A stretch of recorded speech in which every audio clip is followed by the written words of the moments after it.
आज हम बात करेंगे निफ्टी के ऑन ऑप्शन चेन डेटा पर, खासकर ओपन इंटरेस्ट ओआई के बदलावों और उनकी बाजार पर प्रभाव के बारे में।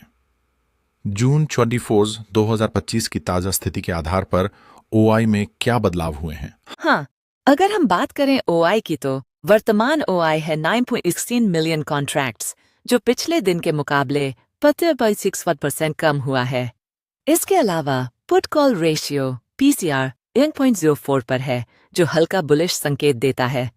इसका मतलब है कि पुट ओपन इंटरेस्ट थोड़ा ज्यादा है, जो बाजार में थोड़ा सावधानीपूर्ण रुख दिखाता है। सही कहा आपने। और अगर हम कॉल ओआई की वृद्धि की बात करें, तो यह 10.4% बढ़ा है, जिससे कॉल राइटिंग सेलिंग की गतिविधि को दिखाता है। दूसरी तरफ पुट ओआई में भी 3.7% की वृद्धि हुई है, जो हमें समर्थन के लिए पुट की जमावड़ी को बताता है। बिल्कुल। और अगर हम मुख्य स्ट्राइक प्राइस के बारे में बात करें तो 25,000 का स्ट्राइक एक मजबूत रेजिस्टेंस जोन के रूप में उभर कर सामने आया है, क्योंकि वहां पर कॉल ओआई सबसे ज्यादा है। दूसरी ओर 24,900 का पुट ओआई हमें एक मजबूत समर्थन दिखाता है। बिल्कुल।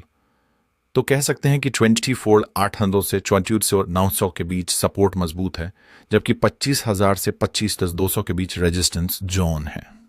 अगर निफ्टी 25,200 के ऊपर बंद होता है तो बुलिश ट्रेंड की संभावना बन सकती है।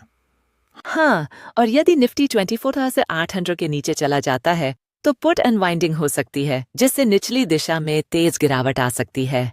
वैसे आज का बाजार थोड़े सावधान रुख के साथ खुल सकता है, क्योंकि एफआईआई का खरीदी गति थोड़ी धीमी हुई है।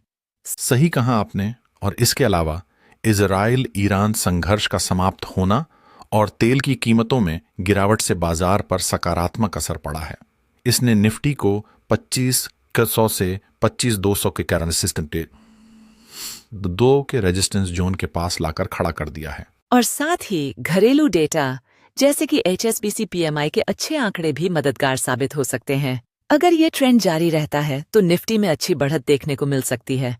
हाँ, तो इस सप्ताह के लिए मुख्य ध्यान रखने वाली बात होगी कि 25,200 से ऊपर की दिशा और 24,800 से नीचे के जोखिम को लेकर सतर्क रहना। बिल्कुल। तो हमें इस सप्ताह के लिए तकनीकी और वैश्विक घटनाओं पर निगाह रखनी होगी। ठीक है, तो हम अगले एपिसोड में फिर से इन ट्रेंड्स और निफ्टी की मूवमेंट्स पर चर्चा करेंगे।